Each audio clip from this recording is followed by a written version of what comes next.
हरे राम राम राम हरे हरे कृष्ण कृष्ण हरे हरे हरे राम राम राम हरे हरे हरे कृष्ण कृष्ण हरे हरे हरे राम राम हरे कृष्ण कृष्ण हरे राम राम हरे कृष्ण कृष्ण हरे राम हरे हरे।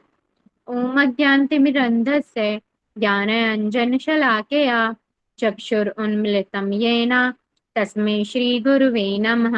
वाञ्छाकल्पतरुभ्यश्च कृपा सिन्धुवैव च पतितानां पावनेभ्यो वैष्णवेभ्यो नमो नमः। श्री कृष्ण दीनबंधु जगतपते गोपेश गोपिका कांता राधा कांता नमोस्तुते। हरे कृष्णा कृष्णा कृष्णा हरे हरे हरे रामा राम राम हरे हरे हरे। हरे कृष्णा बच्चों, कैसे हो? ठीक हूँ माता जी, आप कैसे? बेटा जी, गुरुजी का मतलब जो है ना, आज का टेस्ट ना गुरुजी ने कैंसिल कर दिया है। ठीक है, तो जो है अब जो है आपके जो टेस्ट है ना वो शायद ऑनलाइन मोड में हो। ठीक है, तो जो है वो आपको जैसे भी होगा आगे गुरुजी बताएंगे, मैं आपको बता दूंगी, बट आज का जो टेस्ट है वो कैंसिल है। ठीक है, ठीक। और जी जो माता। बच्चा स्टिल मतलब जो प्रिपेयर करके आया है और जो लिख कर भेजना चाहता है तो वो क्लास के बाद मुझे लिख के भेज सकता है। ठीक है, अगर आपका मन करे कि नहीं हमें जो है कितना हमने सीखा है इस चैप्टर में, हम अपने आप को एनालाइज करना चाहते हैं, तो जो 5 क्वेश्चन जो है बिना देखे लिख करके आप वो मुझे सेंड कर सकते हैं। ठीक है, एवरीवन क्लियर? चलो, आज हम जो है छठा चैप्टर स्टार्ट करते हैं, ध्यान योगा। ठीक है, तो ध्यान योगा कैसे है कैसे नहीं है फिर करते हैं ना। और गुरुजी ने भी कुछ क्वेश्चंस भेजे हैं अभी। ठीक है, एक बार उनको देख लेंगे हम, तो फिर हम क्या करेंगे कि जब हमारे 6 चैप्टर हो जाएंगे ना, तो एक बार जो गुरुजी ने क्वेश्चंस भेजे हैं ना, फिर हम उनको उन क्वेश्चंस को भी देखेंगे। ठीक है ना, उन क्वेश्चंस के माध्यम से आपको चीजों को समझाने की कोशिश करेंगे। ठीक है, एवरीवन क्लियर? ठीक है ना, अभी इसको ठीक ठीक से जब मेरे पास पूरा वो आ जाएगा ना कि गुरुजी ने एग्जैक्टली क्या बोला है, तो फिर मैं आपको वो कन्वे कर दूंगी। ठीक है, चलो आगे चलते हैं। अब यहाँ पर जो हमारा ध्यान योगा चैप्टर है, तो ध्यान योग चैप्टर में जो पहला श्लोक है इसमें भगवान कह रहे हैं, यानी कि श्री भगवान उवाच से ये चैप्टर है हमारा स्टार्ट हो रहा है, ध्यान योगा चैप्टर। ध्यान योगा जो चैप्टर है इसके अंदर हमारे कितने श्लोका हैं? इसके अंदर हमारे 48 श्लोका हैं। ठीक है, कितने हैं? 48 श्लोका हैं इसके अंदर। हाँ, 40 नहीं, 47 श्लोका है, 48 भी नहीं, 47 श्लोका है। ठीक है, तो गौरांग बड़े खुश दिखाई दे रहे हो, क्या हुआ? हाँ, स्माइल छुपा लो। ठीक है ठीक है, चलो माता आज जी, जी बेटा जी। मेरे पास अभी भगवत गीता नहीं, मैं अभी लेकर आती हूँ। हाँ हाँ, इतने मैं पढ़ती हूँ। ठीक है, मेरे साथ गौरांग रिपीट करेंगे। ठीक है, श्री भगवान उवाच श्री भगवान उवाच अनाश्रितः अनाश्रितः कर्मफलम् कर्मफलं कार्यं कार्यं कर्म कर्म करोति करोति यः यः सः स सन्यासी सन्यासी च योगी च योगी च नानी च नानी अग्नि अग्नि न च अक्रिय अग्नि न च अक्रिय। न च अग्नि है।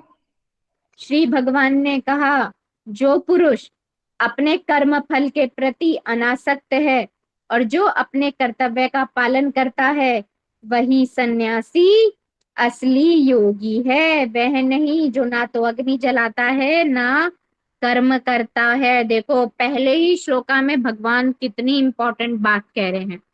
भगवान यहाँ पे ये बता रहे हैं कि सही मायनों में जो सच्चा योगी है, ठीक है, वो कौन है, असली योगी कौन है। तो भगवान ने क्या डेफिनेशन दी है उस व्यक्ति की, तो लिखो सच्चा योगी कौन है। तो सच्चा योगी कौन है, जो व्यक्ति अपने कर्म फल के प्रति अनासक्त है, ठीक है, माता जी। और जो अपने कर्तव्य का पालन करता है। तो भगवान किसकी बात कर रहे हैं, भगवान निष्काम कर्म योगी की बात कर रहे हैं। किसकी बात कर रहे हैं, माता जी। जी बेटा जी। माता जी, ये आपने कल बताया था कि आज टेस्ट है, और हाँ मैं बेटा जी, आपसे गुरु जी माफी ने ना चाह। टेस्ट कैंसिल कर दिया है, ठीक है ना। अब आपके जो टेस्ट हैं वो ना ऑनलाइन मोड में होंगे, और ऑब्जेक्टिव टाइप उसमें क्वेश्चंस होंगे, ठीक है। मुझे अभी अभी माता जी, इंफॉर्मेशन अभी मिली है, हम तो कौन से श्लोक में है? अभी हम छठा श्लोक, जो छठा चैप्टर है उसके फर्स्ट श्लोका में है। अच्छा, अभी अभी क्लास स्टार्ट हुआ है। बिल्कुल अभी अभी स्टार्ट हुआ है, देखो 7 बजे हैं अभी अभी। अच्छा। चलो अब मैं अपने, अब जो है सब आज सुनेंगे, ठीक है। भगवान पहले ही श्लोका में कितनी इंपॉर्टेंट बात कह रहे हैं, है ना। तो देखो क्या बताया था, जब योगा लेटर पढ़ाया था तो उसमें निष्काम कर्म योग बताया था ना। तो निष्काम कर्म योग में क्या करता है व्यक्ति, कर्म फल के प्रति अनासक्त रहता है, आसक्ति नहीं रखता। और दूसरा क्या होता है कि अब कर्तव्य मानकर अपने कर्म का पालन करता है, ठीक है। तो जो निष्काम कर्म योग के यहाँ पर भगवान बात कर रहे हैं कि असली योगी कौन है। तो भगवान कह रहे हैं कि ये जो सन्यासी जो है ना, जो अनासक्त है अपने कर्म फल के प्रति और अपने कर्तव्य को भी कर रहा है, वही योगी सच्चा सन्यासी है, सच्चा योगी है, ठीक है। उसे हम क्या बोलते हैं, बिना जटाओं वाला सन्यासी। निष्काम कर्म योगी वो क्या बोलते हैं, बिना जटाओं वाला सन्यासी, जो घर में रहकर घर में नहीं रहता। कहने का अर्थ है कि अपने घर से वह आसक्ति नहीं रखता, लेकिन क्या वो कर्म नहीं करता, नहीं, वो अपने सारे कर्तव्यों का पालन करता है, ठीक है। और वही जो सन्यासी है, उसको सन्यासी क्यों कह रहे हैं भगवान, क्योंकि वो इच्छा नहीं रख रहा कि बदले में कुछ मिले। क्या बोल रहा है बच्चा,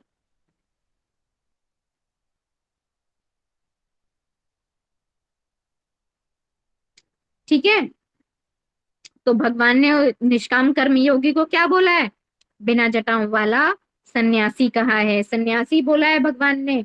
तो सन्यासी, वो सन्यासी क्या है, असली योगी है। तो भगवान ने क्या है कि वही सन्यासी जो है, जो घर में रह रहा है ना, सारे काम भी कर रहा है लेकिन कर्म फल के प्रति आसक्त नहीं है, वो ही सच्चा सन्यासी है, ठीक है। अब आपने तो देखा होगा कई तरह के बाबा घूमते रहते हैं, है ना, और वो पैसा मांगते हैं। उनको कोई कहो ना कि आप ना, चलो आप खाना खा लो, कहेंगे नहीं हमें पैसा दो, ठीक है। तो पैसे की डिमांड करते हैं। और उन्होंने कैसे कपड़े पहने हुए थे, सन्यासियों के कपड़े पहने होते हैं, जटा धारण की हुई होती है। तो वो जो है क्या करता है, वो कोई संसारिक कर्म भी नहीं कर रहे हैं, लेकिन उनको क्या है, माया की उनको इच्छा होती है, ठीक है। तो उनको हम क्या नहीं कह सकते, सन्यासी नहीं कह सकते। हमें जो है श्रेष्ठ सन्यासी कौन है, तो भगवान उसका डेफिनेशन बता रहे हैं यहाँ पे कि जो अपने कर्म फलों के प्रति अनासक्त है, और जो अपने सारे कर्तव्यों का कर्तव्य मानकर पालन करता है, ठीक है। चलो इतनी बात समझ में आती है बेटा जी, जी माता जी। ठीक है। अब आगे चलते हैं नेक्स्ट श्लोका में। यम गोपेश पढ़ो मेरे साथ। यम संन्यासम यम संन्यासम इति प्राहु इति प्राहु योगम योगम तम विद्धि तम विद्धि पांडव पांडव नाही नाही असन्यास अनस असन्यास संकल्प संकल्पः। योगी भवति कश्चन। योगी भवति कश्चन। हे पांडुपुत्र, जिसे सन्यास कहते हैं उसे ही तुम योग अर्थात परम ब्रह्म से युक्त होना जानो, क्योंकि इंद्रिय तृप्ति के लिए इच्छा को त्यागे बिना कभी कोई योगी नहीं हो सकता। अब भगवान यहाँ पे एलेबोरेट कर रहे हैं। भगवान क्या कह रहे हैं कि हे पांडुपुत्र, जिसे सन्यास कहते हैं उसे तुम योग अर्थात परब्रह्म से युक्त होना जानो। यानी कि जब हम सन्यास लेते हैं ना, तो हमारी इच्छा क्या रहती है कि हम परमात्मा का साक्षात्कार करें, हम भगवान को प्राप्त करें, ठीक है। लेकिन कहता है क्योंकि इंद्रिय तृप्ति के लिए इच्छा को त्यागे बिना कभी कोई योगी नहीं हो सकता। तो भगवान ये यहाँ पे बता रहे हैं कि अगर कोई इंद्रिय तृप्ति कर रहा है ना अपनी, तो वो योगी सन्यासी नहीं है, ठीक है। अगर कोई इंद्रिय तृप्ति में लगा हुआ है तो वो योगी और सन्यासी नहीं है। कहने का अर्थ है कि अगर कोई व्यक्ति जो है अपनी इंद्रियों पे संयम नहीं कर रहा है, ठीक है ना, सारे के सारे जो काम है वो कर रहा है, वो प्याज लहसुन भी खा रहा है, ठीक है ना, वो मांस मदिरा भी खा रहा है ना, नशा भी कर रहा है, ठीक है, तो क्या ऐसा व्यक्ति अगर गेरुए वस्त्र धारण कर ले तो क्या वो सन्यासी है? नहीं, ठीक है। तो हमें बाहरी जो एक हमारा आवरण होता है, जो हम धारण कर लेते हैं, कि अगर हम केसरी वस्त्र पहन लेते हैं तो केसरी वस्त्र पहनने से कोई सन्यासी नहीं हो जाता है, ठीक है। अगर उसका व्यवहार सन्यासियों जैसा होना चाहिए, यानी कि वो भीतर से भी सन्यासियों जैसा उसका व्यवहार होना चाहिए। और क्या सन्यासियों का व्यवहार क्या होता है कि भगवान बता रहे हैं कि वो कर्म फल के प्रति आसक्ति नहीं होनी चाहिए, किसी भी संसार की किसी वस्तु से उसे कोई लाभ की आशा या ऐसी कोई आशा उसे नहीं होनी चाहिए, ठीक है। और क्या क्या करता है एक योगी, एक सन्यासी क्या करता है, उसके मन में भगवान का ध्यान सदा बना रहता है, वो भगवान के ध्यान में और चिंतन में लीन होता है। क्या वो सांसारिक जो है चीजों को इकट्ठा करने में, धन इकट्ठा करने में, क्या इन चीजों में अपना समय नष्ट करता है? नहीं, वो अपना जीवन अपनी साधना में, या तो वो क्या करेगा, संन्यास लेगा, अष्टांग योग करेगा हिमालय पे जा करके, या वो क्या करेगा, अगर वो गृहस्थी में भी रहेगा तो वो कैसा रहेगा, निरासक्त होकर के कर्म करेगा, ठीक है। और क्या करेगा, किसी भी घर में तो रहेगा, लेकिन घर में रहकर भी उस घर से उसको कोई आसक्ति नहीं होगी, ठीक है।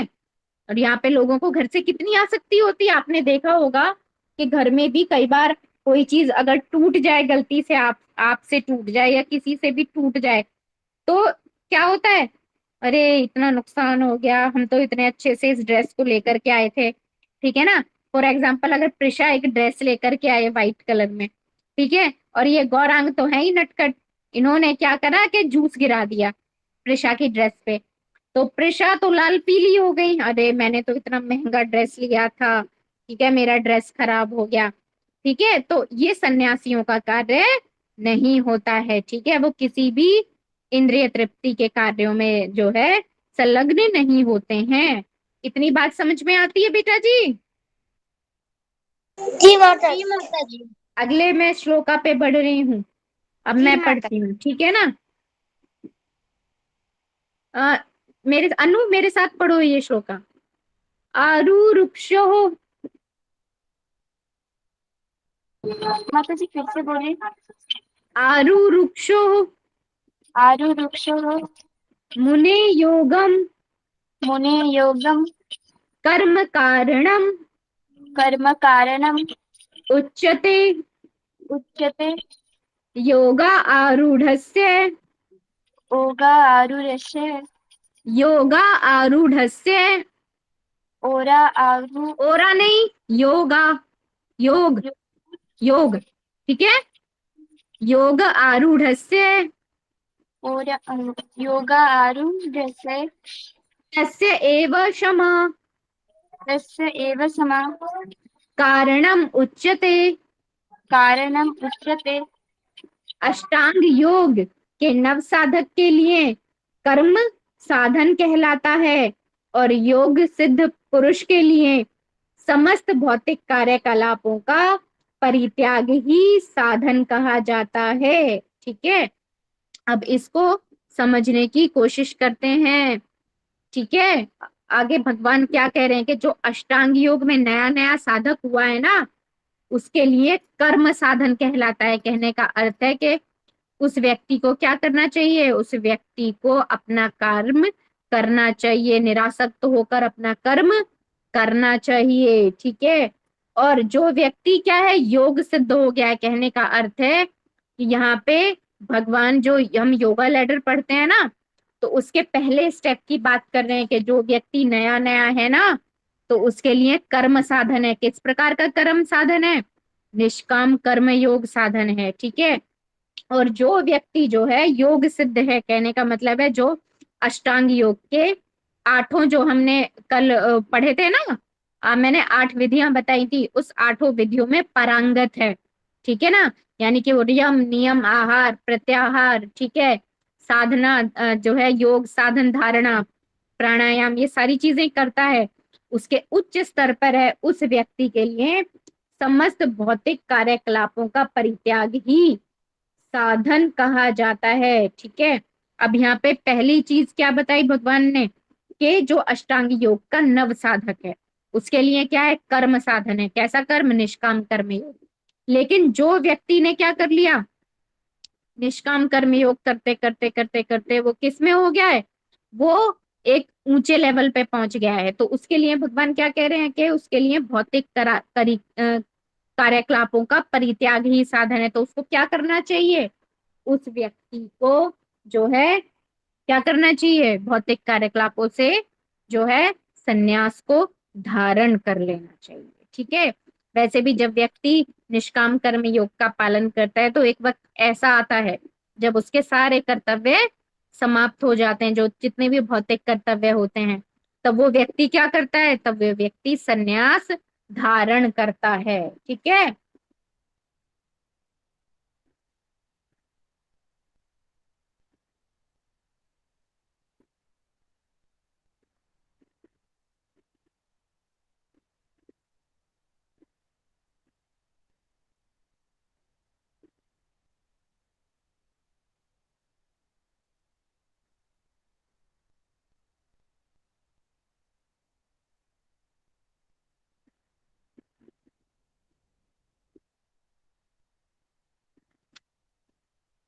अब आगे चलते हैं। इतनी चीज समझ में आती है ना, तो ये अष्टांग योग के प्रथम स्तर, और किसकी बात कर रहे थे, निष्काम कर्म योग के अंत के स्तर पे बात कर रहे थे, कि जब निष्काम कर्म योग के बाद व्यक्ति कहाँ पे जाता है, संन्यास धारण करता है, अष्टांग योग पे जाता है। अष्टांग योग के में भी जो नव साधक होता है वो कुछ कर्म करता है। ठीक है, क्या अष्टांग योगी एक दिन में ही सिद्धहस्त हो जाते हैं, नहीं, उन्हें भी समय लगता है। सारे जो 8 विधियां होती है ना, इनमें पारंगत होने के लिए उनको भी समय लगता है, लेकिन शुरुआत में वे भी कुछ कर्म करते हैं, लेकिन धीरे धीरे धीरे धीरे वो भी क्या होते हैं, सिद्धहस्त होते हैं। और एक टाइम क्या होता है कि वो सारे भौतिक क्रियाकलापों को बंद कर देते हैं और सिर्फ समाधि और ध्यान में लीन हो जाते हैं। आगे अगला श्लोका मैं पढ़ती हूँ।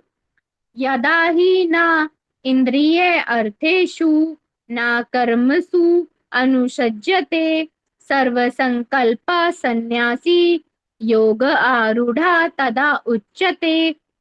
जब कोई पुरुष समस्त भौतिक इच्छाओं का त्याग करके ना तो इंद्रिय तृप्ति के लिए कार्य करता है और ना सकाम कर्मों में प्रवृत्त होता है, तो वह योगारूढ़ कहलाता है। अब भगवान क्या कह रहे हैं, भगवान यहाँ पे कह रहे हैं कि जब कोई व्यक्ति कैसा होता है, भौतिक इच्छाओं का त्याग कर देता है, तो वो इंद्रिय तृप्ति के लिए कोई कार्य नहीं करता। यस प्रिशा। माता जी, मेरा अभी तबीयत कुछ खराब लग रहा है, ओके, इसलिए मैं अभी ये लिख नहीं पाऊंगी, ये जो जो भी आप पॉइंट बता रही कोई हो। बात नहीं, कोई नहीं, आप इसलिए सुन लो अगर। मैं बाद कल में लिख ट्रैवलिंग लेना। भी कर रही हूँ, इसलिए कल परसों मैं ये रिकॉर्डिंग सुनकर लिख लूंगी सब डन डन, पॉइंट्स। ठीक है ठीक है ठीक है।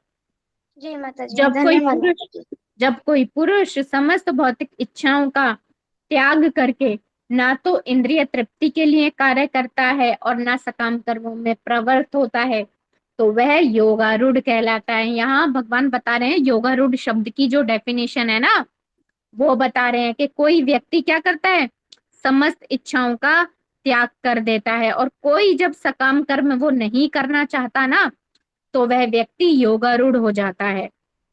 अब देखो, अब हमने यहाँ दो चीज बताई गई है। तो पहला क्या है, भौतिक इच्छाओं का त्याग, और दूसरा क्या है, उन भौतिक इच्छाओं यानी कि इंद्रिय तृप्ति के लिए कार्य करना भी वो क्या कर देता है, उसका भी वो त्याग कर देता है। कोई वो सकाम कर्मों में प्रवृत्त अपने आप को नहीं कहलाता, तो वो क्या कहलाता है, योगारूढ़। यानी कि कहने का अर्थ है अब वो संसार से, उसका जो हिसाब किताब था ना, जो संसार से उसका लेन देन था, वो अब क्या हो गया, खत्म। ठीक है, अब वो किसकी तरफ बढ़ रहा है, भगवान की ओर बढ़ रहा है, योगारूढ़ हो रहा है वो।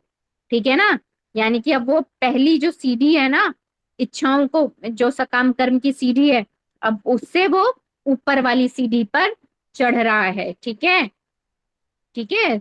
तो अब तक क्या कर रहा था, वो निष्काम कर्म योग की प्रैक्टिस करता है। सकाम कर्म योग जब चले जाते हैं तो किसकी प्रैक्टिस करता है, निष्काम कर्म योग की प्रैक्टिस करता है। और जब निष्काम कर्म योग भी जब चले जाते हैं, वो भी उसके पूरे हो जाते हैं, तो वो किस पे बढ़ता है, ध्यान योग पर बढ़ता है। ठीक है ना, तो उसको जब वो सकाम कर्म योग से ऊपर उठता है ना, तभी उसको कहते हैं कि वो व्यक्ति कैसा हो गया है, योगारूढ़ हो गया है। ठीक है, योगारूढ़ की डेफिनेशन समझ में आई।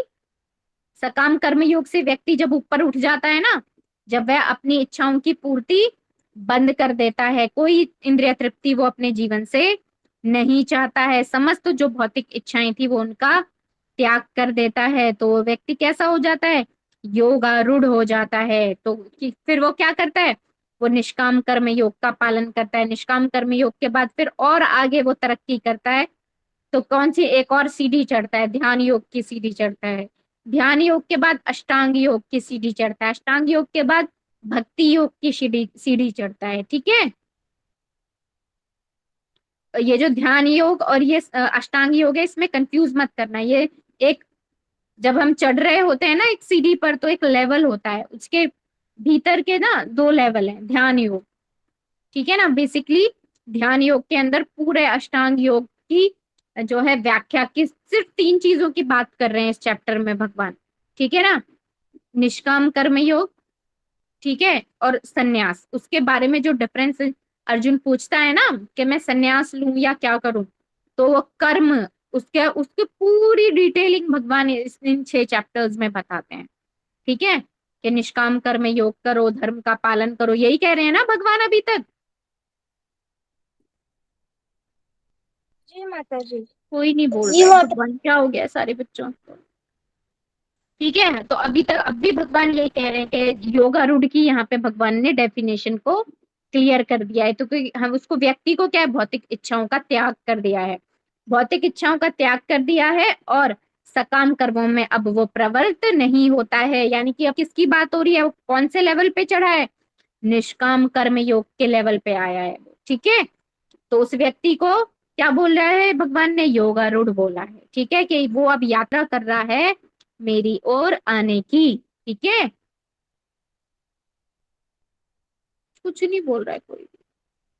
जी हाँ, ठीक जी है, मेरी माता बात जी। समझ में आ रही है ना, रिस्पॉन्ड जी नहीं माता करते हो बिल्कुल भी, सो जाते हो हैं, या बोरिंग लगता है, या जी। समझ में नहीं आता, समझ में माता नहीं जी, आता है? मुझे तो समझ में आ रही है। माता जी गौरव समझ समझ। में नहीं आता, रिस्पॉन्ड क्यों नहीं कर रहे हो, सारे ऐसे आराम से बैठे हो चुपचाप। चलो आगे चलते हैं। अब यहाँ पे आते हैं, मनुष्य को यहाँ पे मैं पढ़ रही हूँ, नेक्स्ट श्लोका में पढ़ रही हूँ, श्लोका नंबर 5। उद्धरेत आत्मना, आत्मना आत्मानं न आत्मानम् अवसादयेत आत्मा एव हि आत्मनः आत्मा एव रिपु आत्मनः। मनुष्य को चाहिए कि वह अपने मन की सहायता से अपना उद्धार करे और अपने को नीचे ना गिरने दे। यह मन बद्ध जीव का मित्र भी है और शत्रु भी। देखो भगवान कितनी ज्ञान की बातें बता रहे हैं यहाँ पे। भगवान कह रहे हैं कि व्यक्ति को क्या करना चाहिए, व्यक्ति को अपने मन के माध्यम से अपने परम ध्येय को साधने की कोशिश करनी चाहिए। हमारा परम ध्येय क्या है, हमारा परम ध्येय है कि हम क्या करें, भक्ति को प्राप्त करें और भगवान से हमारा साक्षात्कार हो जाए, हमें क्या मिल जाए, हमें इस जन्म मरण के बंधन से मुक्ति मिल जाए। हम बार बार इस जो है दुख के सागर में जन्म नहीं लेना चाहते हैं, हम सब मुक्ति चाहते हैं, हमारी सबकी भगवान से कोई ना कोई इच्छा होती है, ठीक है। और सबको भगवान क्या करते हैं, जब हम भगवान की बहुत सेवा करते हैं, भगवान का बहुत ध्यान करते हैं ना, तो भगवान दया निधान है, भगवान हम सबको मुक्त कर देते हैं, ठीक है। अब यहाँ पे क्या कह रहे हैं भगवान, भगवान ये बता रहे हैं कि मनुष्य को चाहिए कि वो अपने मन की सहायता से अपना उद्धार करे और अपने आप को नीचे ना गिरने दे। यह है बद्ध जीव का मन जो है ना, ये बद्ध जीव का मित्र भी है और शत्रु भी। चलो अब इस चीज को समझने की कोशिश करते हैं, इस श्लोका को। अब देखो, हमारा जो ये मन होता है ना, ये सबसे ज्यादा शक्तिशाली होता है। कौन व्यक्ति मुझे मन के फीचर्स और कैरेक्टरिस्टिक्स को बता सकता है, कौन बता सकता है, गौरांग बता सकते हो? हाँ माता जी। बताओ बेटा जी। पहले मैं आपको मन के फीचर्स बताता हूँ, जैसे हाँ, कि मन के टीचर हैं फीचर फीचर फीचर यानी गुण। गुण। हाँ, गुण। उसके ये गुण है कि अगर आप कोई गलती करते हैं तो वो और उसमें मन की इच्छा हुई वो करने की, लेकिन वो एक गलती थी तो मन आपको ही बोलेगा ये तुम्हारी गलती है, तुमने ये करा है ना, वो अपने ऊपर रिस्पॉन्स नहीं लेगा। और मन ऐसा होता है कि पहले वो कोई चीज पहले दुखी होगा, फिर भूल के फिर से काम में लग जाएगा, फिर दुखी होगा फिर से काम में लग जाएगा। और जो मन होता है उसकी बहुत ज्यादा भोग करने की इच्छा होती है। हरे कृष्णा, धन्यवाद। बहुत बढ़िया, everyone clapping for Gaurang. Gaurang बहुत ध्यान से सुनते हैं, है ना। सबको गौरांग से ये चीज सीखनी चाहिए। देखो अब सुनो गौरांग, ठीक है। हमारे मन के क्या फीचर्स होते हैं, फीचर का अर्थ होता है गुण। पहला, हमारा मन बहुत शक्तिशाली होता है, हमारा मन स्वतंत्र रहना चाहता है, शक्तिशाली तो होता ही है और स्वतंत्र रहना चाहता है। हमारा मन कभी भी किसी का नियंत्रण स्वीकार करना नहीं चाहता है। और जितने भी हम बद्ध जीव होते हैं ना, हम अपनी बुद्धि के अनुसार कार्य नहीं करते, हम अपने मन के सुलभता के अनुसार कार्य करते हैं, है ना। हम अपने मन से कार्य करते हैं, हम अपनी बुद्धि से कार्य नहीं करते हैं। अगर हम अपनी बुद्धि से कार्य करने लगे ना, तो हम जीवन में कभी भी दुखी ना हो। हम दुखी पता है क्यों होते हैं, क्योंकि हम अपनी मन की सुलभता के अनुसार हम अपने सारे कार्य करते हैं, ठीक है। तो मन के सबसे बड़े दो फीचर हैं कि मन जो है नियंत्रण स्वीकार नहीं करना चाहता है, मन नहीं चाहता कि कभी इसको किसी के अनुशासन में रखा जाए, है ना। कभी इसको स्वतंत्रता को हम कम किया जाए, कभी नहीं चाहता मन। और दूसरा क्या होता है कि मन बहुत शक्तिशाली है, इतना शक्तिशाली है कि ये हमारी बुद्धि को भी प्रभावित कर देता है, ठीक है। लेकिन इसका कंट्रोल कब आता है, जब हम भगवान का नाम लेते हैं और जपा करते हैं ना, तो हमारा मन धीरे धीरे नीचे आता है और हमारी बुद्धि धीरे धीरे ऊपर आती है। यानी कि हमारे मन के ऊपर हमारी बुद्धि का कंट्रोल आता है। कैसे आता है, जपा के माध्यम से आता है, गुरु का ज्ञान सुनने के माध्यम से आता है। इतनी बात क्लियर है वैष्णवी, ध्यान दो। अभी मैंने क्या बताया, मन को कैसे नियंत्रण में लाया जाता है, वैष्णवी आंसर मी। माता जी वो मम्मी बुला रही थी, वो पापा बाहर गए नहीं से। मन को नियंत्रण में लाने के लिए जपा, ठीक है, और गुरु की क्लास, गुरु वाणी सुननी होती है हमें, ठीक है, और अभ्यास, ठीक है। तीन चीजें। पहली चीज जपा, जपा से हमें क्या मिलेगी, शक्ति, लिखो इसे। पहली चीज जपा, जपा से हमें क्या मिलेगी, शक्ति मिलेगी, ठीक है। दूसरा चीज है गुरु वाणी, यानी कि गुरु जो हमें ज्ञान देते हैं, वो उस ज्ञान को जो है आपको क्या करना है, पालन करने के लिए। जब वो ज्ञान सुनते हैं ना, तो उसे जीवन में उतारने के लिए शक्ति की आवश्यकता होती है। वो शक्ति हमें कहाँ से मिलेगी? जपा से मिलेगी, ठीक है। दूसरी किस चीज की जरूरत है? ज्ञान की जरूरत है। ज्ञान हमें कहाँ से मिलेगा?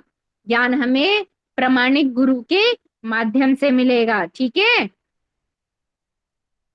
दो चीज हो गई, ठीक है। और तीसरा है प्रयास, ठीक है। आपको प्रयास करना पड़ेगा। उस प्रयास के लिए भी शक्ति कहाँ से मिलेगी? जपा से मिलेगी, ठीक है। दो चीजों के लिए शक्ति की आवश्यकता है, गुरु के ज्ञान को अपने जीवन में धारण करने के लिए, ठीक है, गुरु के दिए ज्ञान को जीवन में धारण करने के लिए और प्रयास करने के लिए। इन दो कामों के लिए हमें किसकी जरूरत पड़ेगी? हमें शक्ति की आवश्यकता पड़ेगी। और वो शक्ति कहाँ से मिलेगी? जपा के माध्यम से मिलेगी। हम जितना जपा करेंगे उतना हमारा मन जो है क्या होगा? नियंत्रण में आएगा। हमारी बुद्धि स्ट्रांग होगी। बुद्धि स्ट्रांग होगी तो हमारे जीवन के निर्णय कैसे होंगे? अच्छे और सही निर्णय ले पाएंगे। जब हम जपा करते हैं तो हम किससे जुड़ने की कोशिश करते हैं? भगवान की शक्तियों से जुड़ने की कोशिश करते हैं, भगवान से जुड़ने की कोशिश करते हैं। और भगवान कैसे हैं? भगवान जो है दया के सागर हैं, ठीक है। और भगवान से जुड़ने की कोशिश करते हैं तो हम में उनके गुण आते हैं, ठीक है। क्लियर हुई मेरी बात? जी माता जी। बहुत इंपॉर्टेंट श्लोका है। अभी इसको और मैं डीपली एक्सप्लेन करूंगी। और ये गौरांग फुद्दू बात नहीं सुनते हो बिल्कुल भी। लिखा सारी चीजें, ये बहुत इंपॉर्टेंट चीजें थी। लिख रहे हो ना? हाँ, गुड गुड। रोनी बेटा जी लिख रहे हो? गोपेश बेटा लिख रहे हो? जी माता जी। जैस्मिन बेटा लिख रहे हो? जी माता जी। हाँ, डन। चलो अब आगे इसको और एक्सप्लेन करते हैं, ठीक है। इतनी बात समझ में आई ना? मन का हमने व्यवहार समझा कि मन कैसा होता है।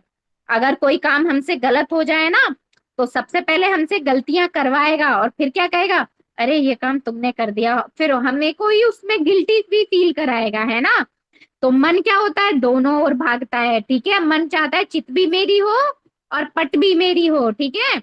जब हम कॉइन को जब टॉस करते हैं तो क्या होता है? या तो हेड आता है या टेल आता है। मन क्या चाहता है? कि हेड भी हमारा हो और टेल भी हमारा हो, ठीक है।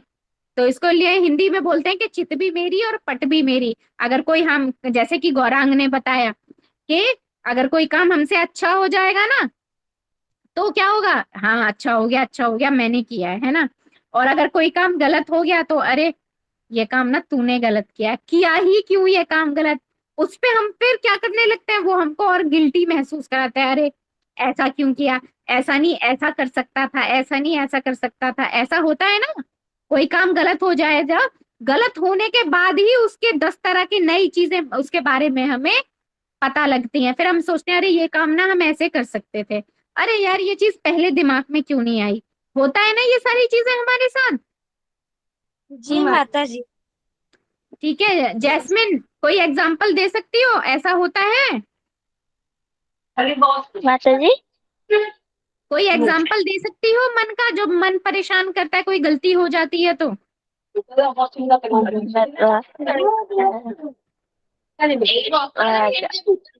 करने के करती हूँ तो कैसे मन को मतलब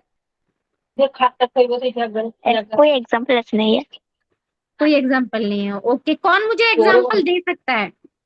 अभी रिसेंटली किससे क्या गलती हुई है? वैष्णवी, हाँ बोलो वैष्णवी। माता जी, जैसे मम्मी से हम लोग प्रॉमिस करते हैं कि मोबाइल नहीं छुएंगे, टीवी नहीं चालू करेंगे। तो वैसे ही आज मम्मी से मैंने प्रॉमिस किया था कि मैं टीवी नहीं देखूंगी। मैंने टीवी चालू करके देखा था। तो मैं सोच रही थी मैंने चालू क्यों किया, मम्मी मेरे को इतना बोली करके। ऐसे ही होता है कि पहले तो मन कहेगा ना, अरे ना, जब हम किसी चीज को हमें करने के लिए मना किया जाता है तो मन सबसे ज्यादा उसी चीज की ओर भागता है। अब जैसे एग्जाम्पल के तौर पे मम्मी ने कहा मैंने ना आइसक्रीम को एक कांच के बोल में ना फ्रिज में रखा है लेकिन कोई हाथ नहीं लगाएगा। कांच का बोल है, निकालने में अगर टूट गया तो नुकसान हो जाएगा, कोई हाथ नहीं लगाएगा। और कोई उस आइसक्रीम को देखेगा भी नहीं, सुबह जम जाएगी मैं खुद दे दूंगी। लेकिन हमारा मन क्या करता है? क्या हमारा मन मानता है बिना देखे आइसक्रीम को? नहीं मानता। हम जो है देखेंगे मम्मी इधर उधर हो गई, ठीक है, हम फटाफट जाएंगे फ्रिज वाले रूम में, है ना, फ्रिज खोलेंगे, फ्रिज खोल के हम एक बार उसको देखेंगे। हाँ ठीक है, और बाई चांस अगर वो गलती से बोल छूट गया हाथ से और वो बोल टूट गया कांच का, तो भाई फिर आपका मन क्या कहेगा, गया ही क्यों जब मना किया था। तो आपका मन कहेगा ना, तो आपका मन दोनों तरफ आपको लेकर के जाएगा, है ना। तो आपका मन इस तरह से आपको परेशान करता है, मन चाहता है हेड भी मेरा हो, टेल भी मेरा हो, चित भी मेरी हो और पट भी मेरी हो।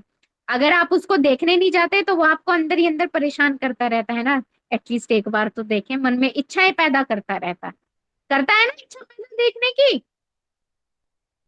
मन में सारी इच्छाएं आई ना कि देख लेते हैं, एक बार देख लेते हैं क्या हो गया, आराम से पकड़ूंगी टूटेगा नहीं, और बाई चांस टूट गया तो फिर ये कहेगा हाथ ही क्यों लगाया, मम्मी ने मना किया था, रुक नहीं सकता था।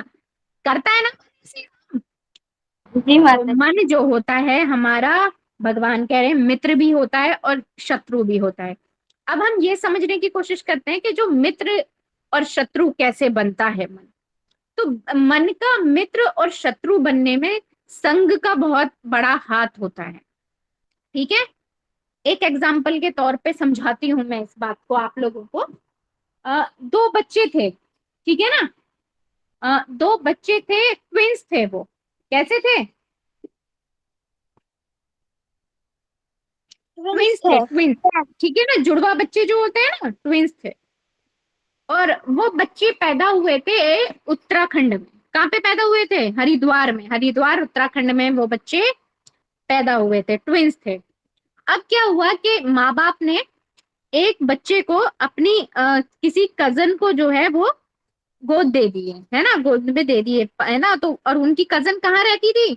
उनकी कजन रहती थी फॉरेन में रहती थी, है ना, अमेरिका में रहती थी। अब देखो फादर मदर सेम है, एक बच्चा क्या है, एक बच्चा अमेरिका में रह रहा है, वहां वो पला बड़ा, जैसे वो पैदा हुआ उसको तुरंत दे दिया, और एक बच्चे को उन्होंने अपने पास रख लिया। हरिद्वार के माहौल में वो बच्चा पला, ठीक है ना। अब उस बच्चे को हिंदी आती थी, संस्कृत आती थी, ठीक है। और वो हरिद्वार के माहौल में, भक्तिपूर्ण माहौल में, रोज गंगा में स्नान करना, पूजा करना, भगवान की भक्ति करना, वो उसे ये सारी चीजें आती थी। लेकिन जो बच्चा अमेरिका में पढ़ा, अब देखो मदर और फादर सबके सेम है, वो बच्चा इतनी फटाफट इंग्लिश में बात करता, उसको हिंदी नहीं आती, उसको संस्कृत नहीं आती, उसको क्या लैंग्वेज आती है, बस इंग्लिश आती है, ठीक है। और यहाँ पे जो बच्चा पला, वो अपने माँ बाप का अच्छे से ध्यान करता है, क्योंकि हमारा जो संस्कार है, हमारे संस्कार ऐसे ही है कि हम जो है अपने माँ बाप के साथ रहेंगे। लेकिन अमेरिका में क्या ऐसा है? नहीं, अगर बच्चे थोड़े से बड़े होते हैं, 16-17 साल के होते हैं, माँ बाप उनको क्या कहते हैं कि अब तुम जाओ, अब तुम कोई नौकरी करो, अपना जो है पढ़ने का जो खर्चा है अब तुम खुद से उठाओ, अब हम तुम्हारे लिए कुछ भी नहीं कर सकते हैं। ठीक है, माँ बाप क्या करते हैं, बच्चों को इंडिपेंडेंस उनका दे देते हैं। लेकिन हम, हमारे को क्या मिलता है, हम सदा जिंदगी अपने माँ बाप के साथ रहते हैं। लेकिन वो बच्चे 16-17 साल के हुए, उनको माँ बाप जो है कमाने के लिए भेज देते हैं कि आप जाओ, आप काम करो और अपनी पढ़ाई करो। तो दोनों के एनवायरमेंट में चेंज है, ठीक है। तो वो बच्चा उसके हिसाब से, और जो बच्चा हरिद्वार में पला है, दोनों में क्या सेम होंगे या अलग अलग होंगे? अलग अलग होंगे। अलग अलग होंगे, क्योंकि वो अलग संस्कृति में पले हैं, ठीक है ना, अलग एनवायरमेंट में पले हैं। उनके पड़ोसी जो थे वो फटाफट इंग्लिश बोलने वाले थे, है ना, क्योंकि उनका मदर टंग इंग्लिश था। लेकिन हमारा मदर टंग क्या है? हमारा मदर टंग, किसी का बंगाली है, किसी का उड़िया है, किसी का पंजाबी है ना, कोई मलयालम बोलता है। हम लोग जो नॉर्थ इंडियन है, हम हिंदी बोलते हैं, हमारा मदर टंग हिंदी है, ठीक है। संस्कृत जो संस्कृत, सारी भाषाएं किससे निकली है? संस्कृत से निकली है। सबसे पहले जो प्रिवेलिंग लैंग्वेज था वो संस्कृत था, हर जगह क्या बोली जाती थी? संस्कृत बोली जाती थी, ठीक है। लेकिन हमारे देश में क्या है, सबका मदर टंग अलग है। और बाहर जो है जो बाकी की, जैसे चाइना है, चाइना में क्या लैंग्वेज चलती है? जो है चाइना के अंदर उनकी चाइनीज लैंग्वेज होती है ना, रैम भी नहीं बोलते, पता नहीं कुछ बोलते हैं, मैं भूल गई नहीं, ठीक है। जो चाइनीज लैंग्वेज है वो चलती है, ठीक है। बाहर जो मेजरली अगर आप जाएं तो इंग्लिश चलती है ना। इंग्लिश क्यों चलती है? क्योंकि सब लोग अलग सारी भाषाएं तो नहीं सीख सकते, तो सबने जो है इंग्लिश को एक जो है एक ऐसी मीन्स ऑफ कम्युनिकेशन बना लिया है, जिससे कि अगर आप बाहर जाते हो तो आप कम्युनिकेट कर सको। ठीक है ना। अब हम लोग क्या बोलते हैं? हम लोग क्या प्रॉपर हिंदी बोलते हैं? नहीं, हम प्रॉपर हिंदी नहीं बोलते। हम प्रॉपर इंग्लिश बोलते हैं? नहीं, क्योंकि प्रॉपर इंग्लिश हम कैसे बोले, हमारी मदर टंग नहीं है। ठीक है ना। तो हम इंग्लिश में बात करते हैं। ठीक है ना। हमारी लैंग्वेज में, ठीक है, आप देखोगे जो लोग मलयाली होते हैं वो हिंदी बोलते हैं, तो उनका जो मलयाली एक्सेंट है वो हिंदी में झलकता है। ठीक है ना। झलकता है ना एक्सेंट, तो वो चीज पता लगती है। ठीक है ना। हमारा एक्सेंट डिफरेंट है, हम लोग इंग्लिश बोलते हैं। इंग्लिश हम क्यों बोलते हैं? हम ऐसा क्यों बोलते हैं कि हम इंग्लिश बोलते हैं? हम इंग्लिश इसलिए बोलते हैं कि हम पे किसका शासन रहा? 200 साल अंग्रेजों का शासन रहा। उन्होंने अपनी लैंग्वेज और अपनी संस्कृति को बढ़ावा दिया, तो जो हमारी संस्कृति वो दब गई, क्योंकि हम गुलाम देश थे। तो उन्होंने क्या कोशिश किया? एजुकेशन के माध्यम से, बाकी चीजों के माध्यम से अपनी जो संस्कृति थी उसको प्रिवेल करने की कोशिश करी। और जो हमारी जो संस्कृति थी ना, गुलाम होने की वजह से हमारी संस्कृति दब गई। ठीक है ना। तो ये चीजें होती हैं। तो हम क्या बोलते हैं? ना हम प्रॉपर हिंदी बोल पाते हैं, ना प्रॉपर संस्कृत बोल पाते हैं, ना हम प्रॉपर इंग्लिश भी नहीं बोल पाते। तो हम जो है बीच का रास्ता लेते हैं ना, हम इंग्लिश का यूज करते हैं, हम अपनी हिंदी में भी इंग्लिश के वर्ड यूज करते हैं। ठीक है ना। तो बहुत सारे इंग्लिश में भी ऐसे वर्ड हैं। ठीक है। जैसे हमारे में क्या बोलते थे संस्कृत में? माता को मातृ बोलते थे या माता बोलते थे। ठीक है ना।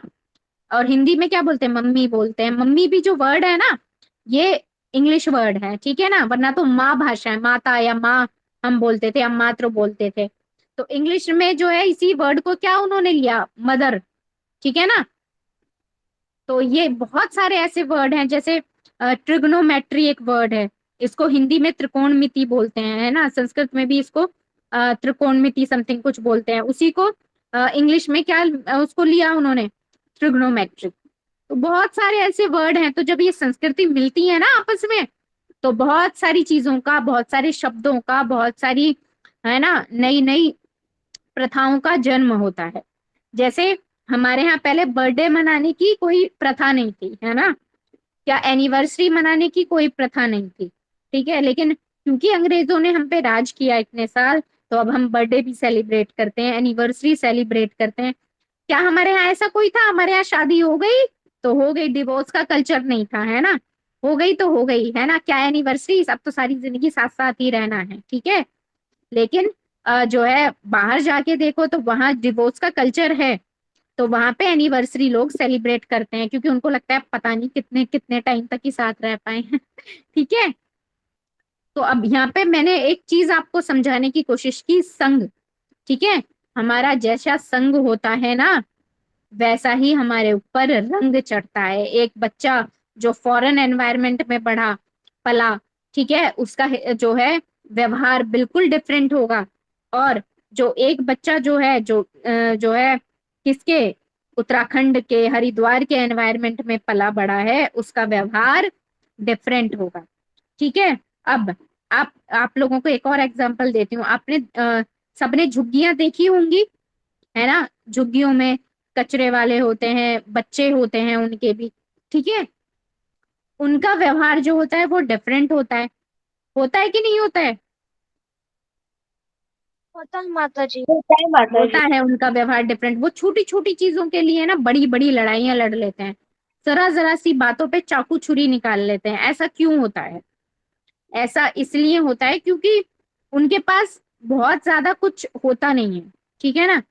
उनको अपनी छोटी छोटी चीजों को जब वो देखते हैं ना, कि अरे ये इतनी छोटी सी चीज है, ये मुझे नहीं मिल रही है। ठीक है। और जब वो सड़कों पे घूमते तो उनको लगता है कि अरे इनके बच्चे तो कार में जा रहे हैं, इतने अच्छे घर में रह रहे हैं, मैकडोनल्ड्स में खाना खा रहे हैं। तो उनको लगता है कि उनपे भी इच्छाएं हावी होती हैं, उनको लगता है कि मुझे भी ऐसे जीना है। लेकिन क्या वैसी जिंदगी जीने के लिए उनके पास संसाधन होते हैं?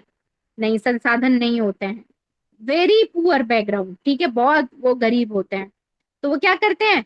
वो दूसरा रास्ता अपनाते हैं, वो चाकू चाकू छुरी रखते हैं, वो जेब कतरे बनते हैं, चोरी करते हैं, और वो वैसी लाइफस्टाइल जीने की कोशिश करते हैं। पर क्या वो जी पाते हैं? नहीं। पुलिस उनको पकड़ती है, मारती है, जेल में बंद करती है। तो दोनों का जो बैकग्राउंड है, जो एक किसी चीज को प्राप्त करने का एक वो है, ज्ञान का अभाव होता है उन बच्चों के पास, ठीक है ना। ज्ञान का अभाव होता है, संसाधनों का अभाव होता है, ठीक है। माँ बाप क्या होते हैं, सही गाइडेंस नहीं दे पाते हैं बच्चों को, क्योंकि बहुत गरीबी भरा जीवन उनका होता है, ठीक है। तो क्या वो एक ऐसे बच्चे को अगर ये कहा जाएगा कि आओ तुम गीता क्लास में बैठो, तो वो क्या कहेगा? कहेगा मेरे पास तो खाने के लिए भी नहीं है, कैसी गीता क्लास, ठीक है। तो व्यवहार में अंतर मिलेगा। हम यहाँ पे गीता क्लास बैठ के इसलिए कर पा रहे हैं क्योंकि हमारे हमारे संरक्षक हैं, हमारे माँ बाप हैं, जो हमारी जरूरतों का ध्यान रखते हैं, ठीक है। समझ रहे हो ना, हमारे पास संसाधन हैं। तो जो ये मन का व्यवहार होता है ना, ठीक है, अभी देखा ना, एक एक बच्चे का मन का व्यवहार कैसा है कि वो गीता पढ़ रहा है, भागवत पढ़ रहा है, और एक बच्चा क्या कर रहा है, चाकू छुरी चला ले रहा है बार बार पे, क्योंकि उसका संग कैसा है, उसका संग जो है ऐसे ही लोगों का संग है, ठीक है। वो क्या कर रहा है, वो ऐसे लोगों के ऐसी जगहों पे रह रहा है जहां पे लोग नशा कर रहे हैं, वो वैसी चीजों को देख रहा है, परसेप्शन उसका ले रहा है, उससे सीख रहा है वो, ठीक है। तो अब हमने, आपको याद होगा, यहाँ पे मैं अपनी बात को खत्म करते हुए इस श्लोका पे मैं ये चीज आपको याद कराती हूँ। एक बार याद है हमने जो है एक जो है वो देखी थी, वीडियो देखी थी, याद है, मन के ऊपर देखी थी, मन शत्रु है कि मित्र है, हाँ ठीक है। माता जी याद है। याद है ना, मैंने ही एक्सप्लेन की थी वो वीडियो, शायद बोर्ड का। मेरी फर्स्ट क्लास वो ही थी जो मैंने आप लोगों के साथ ली थी। तो उसमें मन के व्यवहार को एक्सप्लेन किया था कि जब हम मन की सुनते रहते हैं, मन की सुनते रहते हैं, तो मन क्या करता है, गड्ढे में ले जाता है हमें, ठीक है, पढ़ने नहीं देता है। मन क्या करता है, हमें फुसलाता है, बहलाता है, हमारे मन को कहाँ पर ले जाता है, मन को नॉन प्रोडक्टिव चीजों की ओर ले जाता है, जैसे गेम्स खेलना, ठीक है ना, सोशल मीडिया को चेक करना, फोन में जरूरत से ज्यादा टाइम बिताना, ठीक है। ये सारी चीजें क्या होती है, प्रलोभन होते हैं जो हमारे मन को बहा ले जाते हैं। लेकिन फिर क्या होता है उस व्यक्ति के जीवन में, उस व्यक्ति के जीवन में एक भक्त आता है, उसे माला देता है। जब वो माला करता है तो धीरे धीरे वो क्या करता है, मन की सुनना बंद कर देता है, ठीक है। मन उसको क्या, किसकी तरफ ले जा रहा था, मन उससे चीटिंग करवाता है एग्जाम में, ठीक है, नशाखोरी की ओर लेकर के जा रहा होता है। लेकिन जब जीवन में भक्त आता है तो वो व्यक्ति क्या करता है, जपा करना स्टार्ट करता है, फिर धीरे धीरे मन की सुनना बंद कर देता है। और जब हम मन की सुनना बंद कर देते हैं ना, तो मन नीचे आता है और बुद्धि स्ट्रांग होती है। तो हमारे मन के ऊपर कौन कार्य करने लगता है, बुद्धि कार्य करने लगती है। फिर हम जितने भी निर्णय लेते हैं अपने बुद्धि के अनुसार लेते हैं, ठीक है। तो उससे फिर क्या होता है, हमारे जीवन में क्या आने लगती है, सफलता आने लगती है, शांति आने लगती है, हमारे आसपास का एनवायरमेंट अच्छा होने लगता है, ठीक है। इतनी बात समझ में आती है बेटा जी? जी माता जी। मन को कैसे नियंत्रित करना है, ठीक है, ये बात मैंने आपको समझाई, ठीक है। और मन के नियंत्रण, जब हम मन को नियंत्रित करते हैं तो क्या फायदे होते हैं हमें, ये फायदे क्या होता है, पहला फायदा, जब हम मन को नियंत्रित करते हैं तो हमारे डिसीजंस अच्छे होने लगते हैं, हमारे जो निर्णय होते हैं ना वो बुद्धि आधारित होते हैं। जब हम मन को नियंत्रित करना स्टार्ट करते हैं, माला करते हैं, तो जब हमें मन ये कहेगा ना, जब हम पढ़ने बैठेंगे कि अरे अभी क्यों पढ़ रहा है, बाद में पढ़ लियो, अभी तो बहुत टाइम है, टेस्ट तो अगले हफ्ते हैं। तो लेकिन क्या हम मन की सुनेंगे, हम मन की नहीं सुनेंगे, हम कहेंगे कोई बात नहीं, टेस्ट अगले हफ्ते है ना, तो मैं अभी से प्रिपेयर कर लेता हूँ। ताकि जब हम अभी से प्रिपेयर कर लेंगे तो क्या होगा,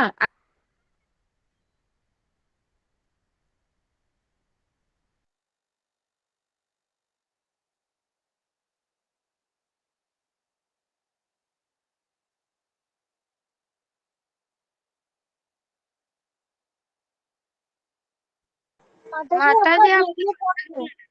अगले हफ्ते हमें टेंशन होगी।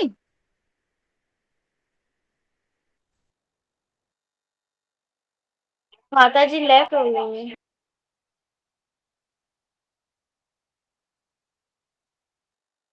हरे कृष्णा। बच्चों मेरी आवाज आ रही है? जी हाँ, माता जी। सॉरी बेटा, मेरा ये मेरा जो है इंटरनेट चला गया। तो हम माता यहाँ जी पे कोई मैं बात कहाँ, नहीं। हाँ मैं कहाँ पे रुकी थी, जरा एक बार रिमाइंड कराओ।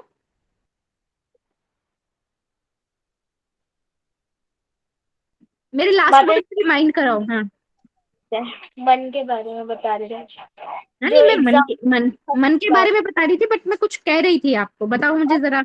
टेस्ट के बारे में बता रहे थे, एक हफ्ते यस बाद हाँ, मैं टेस्ट। टेस्ट के बारे में बता रही थी कि जब मन हमसे ये कहेगा ना, जब हम माला करेंगे और पढ़ने बैठेंगे हम, तो मन हमें क्या कहेगा, अरे टेस्ट तो अगले हफ्ते है, अभी क्यों पढ़ रहा है, चल थोड़ी देर टीवी देख ले, थोड़ी देर फोन चला ले, गेम खेल ले। तो जब ऐसे समय जब मन हमें ये प्रलोभन देगा ना, तो अगर हम माला कर रहे हैं तो हमारी बुद्धि एक्टिव हो जाएगी। क्या हो जाएगी? बुद्धि एक्टिव हो जाएगी। और बुद्धि क्या कहेगी? कोई बात नहीं, टेस्ट अगले हफ्ते है ना, मैं आज ही प्रिपेयर करूंगा। ठीक है, अगर मैं आज ही प्रिपेयर करूंगा तो जो व्यक्ति आज ही प्रिपेयर कर लेगा, तो जब नेक्स्ट वीक उसका टेस्ट होगा तो क्या उसको स्ट्रेस होगा, टेंशन होगी? नहीं होगी। नहीं होगी ना। नहीं माता जी। ये डिसीजन हम कब ले पाएंगे? वो शक्ति जो है इस डिसीजन को लेने की कैसे आएगी? जपा के माध्यम से आएगी। ठीक है, जब हम भगवान का नाम लेंगे तो भगवान के गुण हमारे भीतर जो है एक्टिव होने लगेंगे। ठीक है, हम सबके भीतर सब कुछ है, भगवान ने सब दिया है हमें, बस हमें भगवान से कनेक्ट करने की कोशिश करनी है। ठीक है, हमें हमारा जो प्लग है ना, वो स्विच में लगाने की जरूरत है। किस स्विच में? भगवान के नाम के स्विच में, जपा के माध्यम से। ठीक है, क्लियर हो गया बेटा जी? जी माता जी। जी माता जी। ठीक है, जी तो माता जी। नेक्स्ट टाइम जब मन हमें बहलाने की कोशिश करे, फुसलाने की कोशिश करे, तो हमें क्या करना है? हमें मन की नहीं सुननी है। ठीक है, हमें मन की बातें नहीं सुननी है। मन अगर 10 बातें कहता है ना, तो 10 बातों में से हमें सिर्फ मन की जो है धीरे धीरे करके कम करना है। पहले हम मन की 8 बातें सुनते थे, तो धीरे धीरे 7 करनी है, फिर 6 करनी है, फिर 5 करनी है, फिर 4 करनी है, फिर 3 करनी है, और फिर 2 करनी है। ठीक है, 2 पे आके रुक जाओ। ठीक, पहले आप जी पूरी माता जी। 8-10 बातें सुन रहे थे मन की, पूरी सारी की सारी ही मन की सुन रहे थे, लेकिन अब जो है 10 में से सिर्फ 2 बातें सुननी है। ठीक है, तो इससे जब आप डिसीजन लेंगे ना, तो कभी भी 2 चीजें आपके जीवन में आएंगी। पहली चीज, सफलता आएगी। क्या आएगी? सफलता। सफलता आएगी। और दूसरी चीज क्या होगी? आपके मन का एनवायरमेंट ठीक हो जाएगा। कहने का अर्थ है, ना आपको स्ट्रेस होगा, ना आपको एंजाइटी होगी, ना डिप्रेशन होगा। ठीक है, कोई भी चीज आपको परेशान नहीं करेगी। इतनी बात क्लियर होती है बेटा जी? ये गौरांग तो सो गए। जी माता जी। जी जी माता माता जी। जी।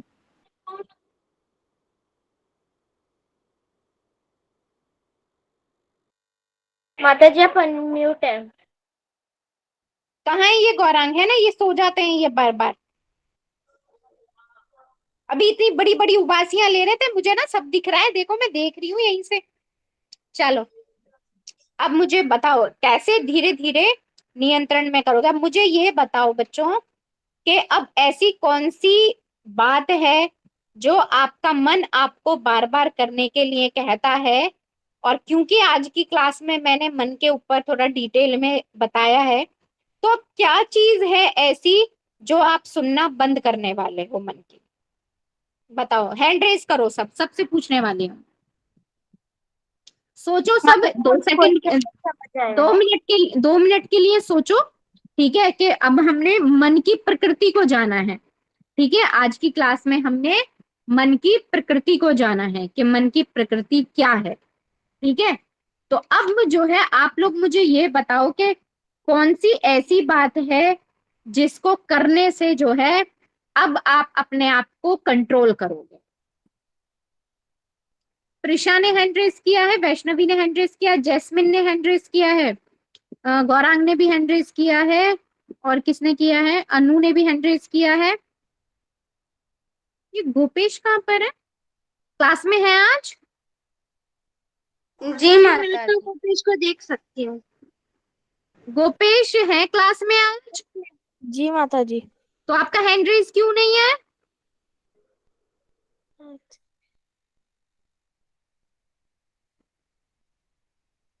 कुछ पूछ रही हूँ गोपेश? माता जी मैं समझ नहीं पाया कि आप क्या कही थी। मैं ये कह रही हूँ आज हमने मन की प्रकृति को समझा, ठीक है? बहुत सारे एग्जाम्पल्स के थ्रू समझा आज हमने, ठीक।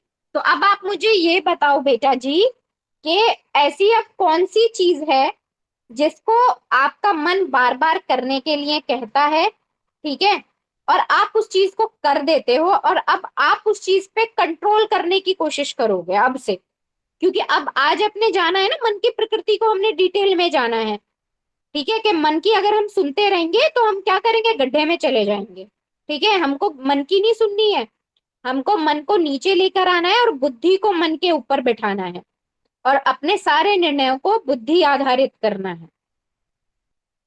चलो अब मैं पूछना स्टार्ट करती हूँ। सबसे पहले मैं स्टार्ट करूंगी जैस्मिन से। Yes jasmine. मास्टर जी फिर से क्वेश्चन को थोड़ा सा। मैंने क्वेश्चन अभी बताया बेटा, यही क्वेश्चन है कि ऐसी कौन सी चीज है, ठीक है, जिसको आप बार बार करते हो, ठीक है, लेकिन अब जो है आप उस पर कंट्रोल करने की कोशिश करोगे, अ, जिसको करने के लिए आपका मन बार बार कहता है, और उसको करने से आपका कोई फायदा भी नहीं होता, नुकसान ही होता है। कुछ बनाती हूँ जब वो काम नहीं में आता, बस बनाती हूँ खराब हो जाता है, कुछ भी नहीं कर पाती।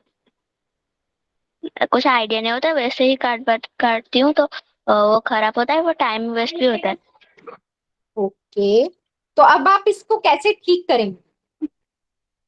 फिर मैं उसे वो सब नहीं करूंगी तो वो उससे कंट्रोल करने आप की। कुछ एग्जाम्पल दे सकते हो मुझे, आप अपनी लाइफ से रिलेटेड? क्या मतलब कैसा? मतलब जैसे क्या काम है जो आपका खराब हो जाता है? मैं हमेशा काटती रहती हूँ, कुछ भी काटती रहती हूँ तो जब भी कुछ बनाने की ट्राई करती हूँ वो खराब हो जाता है। मुझे कुछ बना नहीं पाती, कुछ अच्छा नहीं हो पाता। फिर मुझे हमेशा ही जब भी मैं बनाती हूँ तो ऐसा ही हो जाता है। ओके, यहाँ पे हम एक चीज कर सकते हैं। जब भी कोई चीज आपको बनानी है तो उससे पहले थोड़ा समय लो, उस चीज को जल्दबाजी में मत करो, पहली चीज, ठीक है। कोई भी चीज करने से पहले अगर आपको काटनी है तो उसका थोड़ा ना प्लान करो, उसको एक शीट पे ड्रॉ करो कि आपको उसको कैसे कट करना है, ठीक है। फिर अगर मान लो कोई आपने कोई चीज कट करके बनानी है, ठीक है ना, तो आप देखो कि उसको किस तरह से कट करा जा सकता है, उसमें क्या, पहले मुझे उसको कट करने से पहले क्या मैं उसको जैसे नया कागज लाके महंगे कागज पे कट करने से अच्छा है पहले उसको अखबार पे कट करके देखो, ठीक है। तो उससे क्या होगा, आपका वेस्टेज कम होगा। दूसरी चीज, कलर करने से पहले एक जो है, पहले एक ड्राइंग बुक ले लो, उस ड्राइंग बुक पे स्केच कर लो, और थोड़ा थोड़ा कलर वहां लगा के देखो, कॉम्बिनेशन डिसाइड करो। आप कुछ बना रहे हो और उस पे पेंट करना है आपको, ठीक है, तो पूरा पेंट लगा करके और तब उसको कहना नहीं यार अच्छा नहीं लग रहा, उससे अच्छा है एक छोटी ड्राइंग लो, ड्राइंग शीट, और उस पे कलर कॉम्बिनेशन डिसाइड करो, कलर लगा के देखो कि कौन सा कलर किसके साथ ज्यादा अच्छा बैठ रहा है, तो इससे आपका वेस्टेज कम होगा। किसी भी काम को करने से पहले जो रिक्वायर्ड प्लानिंग है वो करनी बहुत ज्यादा जरूरी होती है, ठीक है ना। अगर आप उस चीज को प्लान करके करते हो ना तो आपका जो वेस्टेज है ना मटेरियल को लेकर के वो कम होगा, और जब मटेरियल वेस्टेज कम होगा तो क्या होगा, घर में डांट भी कम पिटेगी, ठीक है ना, कम पड़ेगी डांट, ठीक। Clear jasmine? जी माता जी। समझ में आया ना मैंने क्या कहा? जी माता जी। उससे जो भी चीज बना रही हो उससे रिलेटेड वीडियो देख सकती हो यूट्यूब में, ठीक है। फोन लेकर के जो चीज बना रही हो उसको कैसे बनाया जा सकता है, एक एक से दो बार। किसी भी चीज को बनाने में ना कितना टाइम लगता है, सिर्फ 20% टाइम लगता है, लेकिन उसकी प्लानिंग करने में 80% हमारी एनर्जी लगती है, और जिसने वो 80% काम कर लिया ना ठीक है, तो वो उस 20% को करना उसके लिए ज्यादा मुश्किल नहीं है। तो पहले हमें सारे अरेंजमेंट करने होते हैं, ठीक है, सारी प्लानिंग करनी होती है। जिसकी प्लानिंग अच्छी है ना, उसका एग्जीक्यूशन भी अच्छा होगा। कहने का मतलब है जो चीजों को अच्छे से प्लान करके करेगा ना, उसने सोच लिया है, तो उसका काम जल्दी भी होगा और अच्छे तरीके से भी होगा। क्लियर? जी माता जी। फॉर एग्जाम्पल के तौर पे समझो, मैंने आपको 3 जो है टॉयज दिए कि इनको कलर करो जैस्मिन। आपने सोचा नहीं, आपने कलर उठाया, आप लग गई। आपने सोचा ही नहीं कि मुझे किस पे कौन सा कलर करना है। आपने जब कलर कर लिया, फिर आपने सोचा अरे ये ना इस पे अच्छा नहीं लग रहा है, ये ना इस पे अच्छा नहीं लग रहा है। बट क्या जो उसका परिणाम था वो चेंज हो सकता है? अब नहीं।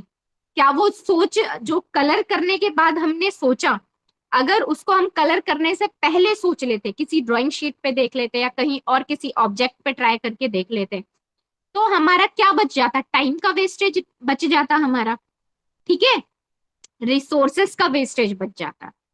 ठीक है, दो चीजों के वेस्टेज को हम प्लानिंग के माध्यम से बचा सकते हैं। जैस्मिन, मेरी बात समझ में आ रही है बेटा जी? मैं क्या समझाने की कोशिश कर रही हूँ? जी माता जी, आ रही हूँ समझ। क्लियर हुआ ना इतना चीज? तो अब जो है, जी जो माता भी जी। चीज आप बनाओ, है ना, ड्राइंग करो, कुछ भी करो, तो सबसे पहले प्लान। जो चीजें माइंड में पहले क्लियर हो जाएंगी ना, तो उसको फिर उतारने में ना ज्यादा वक्त नहीं लगेगा। क्लियर जी बेटा जी? माता जी। अब जी बताओ, माता नेक्स्ट जी, टाइम ठीक जो है। जो भी बनाओ ना, तो उसका फोटो मुझे जरूर भेजना। ठीक है? जी माता जी। ये सक्सीड होने के नियम भगवान ने बताए हैं कि कैसे कोई व्यक्ति सक्सेसफुल हो सकता है। ठीक है, जी माता जी। अब चलते धन्यवाद, हैं हरे रोनी कृष्ण के माता। पास। आ गया ना समझ? चल, हैंड डाउन कर लो आप। रोनी, क्या करोगे बेटा जी? माता जी मैं भी यही चलती थी, क्या करोगे बताओ? यही चलती थी। नहीं नहीं, मतलब आप बोलना क्या चाहते थे? जैस्मिन की बातों को कॉपी पेस्ट मत करो, अपनी बातें बताओ। आप क्या कहना चाहते थे? आपने हैंड रेज किया था ना, बताओ। माता जी मैं टूटने चला था, मैं उठते बाटी चला था। मैं समझ नहीं पा रही हूँ रोनी, ठीक से बोलो। मैं टूटने चला था, उठते बाटी मैं चला था। कुछ नहीं कहना चाहते? क्यों? मैं अच्छे से नहीं समझ पाया। आप अच्छे से नहीं समझ पाए, है ना? ठीक है, मैंने ये पूछा था बेटा, ऐसा कौन सा काम है जिसको आप बार बार करते हो अपने मन के अनुसार, लेकिन वो बिगड़ जाता है? तो आपको अब उसको कंट्रोल करने के लिए आप क्या करोगे, मैं ये पूछ रही थी। माता जी मैं मेरी जो वो टूटने काम है, इसलिए मैं नहीं चला था। क्या कह रहे हो? मैं समझ नहीं पा रही, थोड़ा जोर से बोलो। मैं टूटने चला था। ये भगवान कुछ नहीं कहना चाहते, चलो ठीक है, मत कहो कुछ भी। ठीक है, मैं नाराज हूं आपसे, आपने कुछ नहीं कहा। देखो मैं नाराज हूं आपसे, देखो मेरा मुंह भी फूला हुआ है। अब मेरा मुंह फूला हुआ है, नाराज हूं अब मैं, ठीक है ना? चलो, अब वापस चलते हैं। अनु, अनु बेटा, अब आप बताओ। माता जी, अभी जो मैं रोज करता हूँ, मतलब वो ज्यादा मोबाइल देखता हूँ, तो वो मोबाइल पे देखता कंट्रोल हूँ नहीं, देखती हूँ। जी माता जी, तो इसमें ही हमें कंट्रोल में कंट्रोल करेंगे। अच्छा, आप ये कह रहे हो कि आप ज्यादा मोबाइल देखती हो, उसके वजह से आपका टाइम वेस्ट होता है। अब आप उसको कंट्रोल करने की कोशिश करोगे, राइट बेटा? जी माता जी। ओके ठीक है, अब मुझे ये बताओ कि कैसे कंट्रोल करने की कोशिश करोगे, क्या करोगे उसके रिप्लेसमेंट में, क्या करोगे? देखिए, अगर मैं पहले सोच लूंगी कि मैं कितने देर वो मोबाइल पे काम करूंगी, तो उसके अंदर ही मैं मोबाइल पे काम कर लूंगी। अगर उसके बाद मुझे फोन देखने की और इच्छा हुई, तो उसमें हम मतलब मुझे काम करना पड़ेगा कि नहीं, इससे ज्यादा मोबाइल मुझे नहीं देखना चाहिए इसमें। Very good, very good, very good. यानी कि अब आप अपने आप को टाइमिंग्स में बांधोगे। Very true, very good, very good. चलो, अब चलते हैं वैष्णवी। यस वैष्णवी। जी माता जी, मेरी एक प्रॉब्लम है कि मैं जल्दी सुबह उठ नहीं पाती हूँ। मम्मी मुझे डांटती है कि जल्दी उठ नहीं पाती मैं 7 बजे के बाद, नहीं तो 7 बजे तक उठ पाती हूँ लगभग। तो मैं कोशिश करती हूँ कि जल्दी से जल्दी उठूँ। अलार्म बजता है लेकिन मैं सुनती नहीं, मैं इतनी गहरी नींद में सोई रहती हूँ। तो मेरे पापा बोलते हैं कि वो उठते हैं, फिर बोलते हैं कि तुम थोड़ा भाग करो, बाहर घूमो, बैडमिंटन खेलो। तो उसके वजह से तुम जल्दी उठ पाओगे और तुमको क्या बोलते हैं इंजॉयमेंट होगा और इंटरेस्टिंग आएगा कि तुमको सुबह उठ के ये करना है, क्योंकि स्कूल खुलने वाले हैं तो जल्दी उठना ही पड़ेगा अभी। तो वेरी मैं ट्रू। चाहती हूँ, तो फिर अब क्या करोगे आप? अभी कोशिश करती हूँ, अभी 6:30 बजे तक मैं उठ जाती हूँ अभी लगभग। कभी ओके। कभार थोड़ा लेट हो जाता है जब पापा घर पे नहीं रहते। अच्छा, चलो। अम, और इसको कैसे करोगे आप, मैं ये जानने में इंटरेस्टेड हूँ कि उसके लिए क्या करोगे। जैसे अनु ने बताया कि अपने आप को टाइम लिमिट में बांधेंगी, है ना? तो जल्दी अ, उठने के लिए आप क्या करोगे? आप जल्दी उठने के लिए सबसे पहले जल्दी सोओगे, ठीक है ना? जल्दी उठने के लिए जल्दी सोना जरूरी होता है, ठीक है? माता जी, मेरी दीदी भी जल्दी उठती क्योंकि वो 11th क्लास में है, तो उसको पढ़ाई करने के लिए 3, 3:30, 4 बजे उठती है। तो वो मुझे उठा देती है 5-6 बजे, लेकिन कभी कभी वो भी सो जाती है। तो दीदी जब 5-6 बजे उठती है तब मैं उसके साथ ही उठ जाती हूँ करके कि मम्मी डांटे ना मुझे। ठीक है, ठीक है। और ये बैडमिंटन खेलने वाला भी आइडिया अच्छा है, ठीक है, खेला करो। होता है उसको खेलने से ना, बॉडी बहुत अच्छी रहती है। यस प्रिशा, अब आप बताओ। माता जी, सबसे पहले तो मेरा एक एक बड़ा प्रॉब्लम है। जब भी हम्म। मैं स्कूल से आती है ना, तो फिर मुझे बहुत सारा होमवर्क मिलता है। उसको मुझे करने का मन ही नहीं करता। मतलब कि मुझे मेरा मन भटका रहता है कि मुझे खेलने जाना है, मोबाइल देखना है, ये सब करना है। पर उसको उसका सोल्यूशन मेरे पास है। क्योंकि जब मैं स्कूल से आती हूँ तो फिर कुछ खा लेती हूँ। उसमें खाने के बाद मैं 4 बजे का रोज का अलार्म लगाई हूँ कि ये खेलने नहीं जाना है, बस ये पढ़ाई करना है। वहीं पर जब अलार्म बजता है तो फिर मुझे पता चल जाता है और मैं अपना होमवर्क कर लेती हूँ और मुझे डांट भी नहीं पड़ती टीचर से। चलो बढ़िया है। अपने आप को टाइम लिमिट में बांधना चाहिए, ठीक है, जरूरी है। और दूसरी चीज ये है प्रिशा आपके लिए कि अपने काम को ना टालो मत बेटा, है ना? जितना हम टालेंगे ना उतना ही हम जीवन में ज्यादा परेशान रहेंगे, ठीक है? तो काम को टालो मत, जितनी जल्दी कर दोगे ना और जितना एडवांस में कर लोगे उतना स्ट्रेस आपकी लाइफ से ना कोसों दूर हो जाएगा। टाइम से पहले चीजों को प्लान करना सीखो कि मुझे ये चीज जो है, जो कर रही है, ये परेशान जो कर रही है ना, मैं ऐसा प्लान करूं कि मैं इस चीज को अपने ऊपर हावी ना होने दूं, टैकल कर लूं, ठीक है ना? बच्चों को आजकल होमवर्क का भी बहुत स्ट्रेस होता है, ठीक है?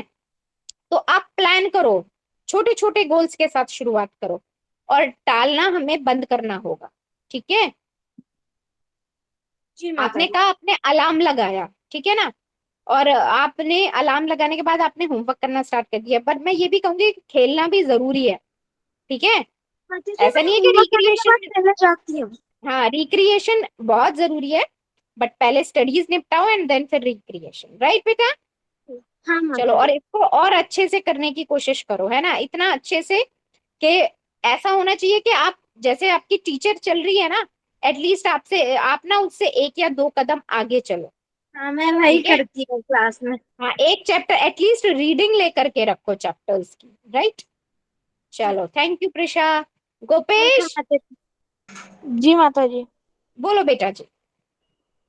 माता जी, जब भी घर में अच्छा खाना बनता है या फिर मैं जब बाहर जाता हूँ तो मैं मतलब मैं कुछ ना कुछ अच्छा मतलब जंक फूड ऐसे खा ही लेता हूँ। तो उसे ज्यादातर बाहर जब मैं घूमने जाता हूँ तो मुझे मतलब मतलब मैं अपने आप को रोक ही नहीं पाता हूँ खाने से। और इसी की वजह से वो मुझे एक वो कीड़ी हो गई, एक कीड़ी है मतलब पेट जिससे में कीड़े हो जाते हैं, हाँ मैं समझती हूँ। तो ये उसकी वजह से पहले मैं मतलब हरी सब्जियां बहुत ज्यादा खाता था और बाहर का कुछ भी नहीं खाता था, लेकिन जब से मुझे ये कीड़ी हुई है तब से मैं बाहर का मतलब मैं हरी सब्जियां खाता ही नहीं हूँ। इसकी वजह से मतलब इस कीड़ी को मारने के लिए मुझे अच्छा खाना मतलब हरी सब्जियां खानी पड़ेंगी, ठीक इसलिए है, अपने अब आप क्या करोगे, मतलब मुझे सॉल्यूशन बताओ इसका कि आपने क्या सोचा है, अब क्या करोगे। कि जब भी घर में अगर कुछ आएगा पिज्जा बर्गर, तो मैं मतलब वो पिज्जा बर्गर 1 या 2 महीने में एक ही बार आएगा और मैं उसमें से ज्यादा खाऊंगा भी नहीं। ओके, आप अपनी डाइट पे कंट्रोल करोगे, वेरी गुड बेटा, वेरी गुड, बहुत अच्छा सोचा है ना। आप ऐसा कर सकते हो, इसको फेज वाइज कर सकते हो, है ना। आप ये डिसाइड कर सकते हो कि अगर महीने में 4 बार आ रहा है ना, तो मैं 4 बार नहीं खाऊंगा, मैं एक बार खाऊंगा, ठीक है। और अगर बाहर जा रहा हूं तो बाहर जा करके अगर 4 आइटम मेरे जो है डेस्क पर आ रहे हैं, मेरे टेबल पे अगर 4 आइटम आ रहे हैं ना, तो मैं 4 आइटम नहीं खाऊंगा जंक फूड के, मैं एक आइटम खाऊंगा। फेज वाइज आप इसको इस चीज से बाहर आ सकते हो, ठीक है बेटा।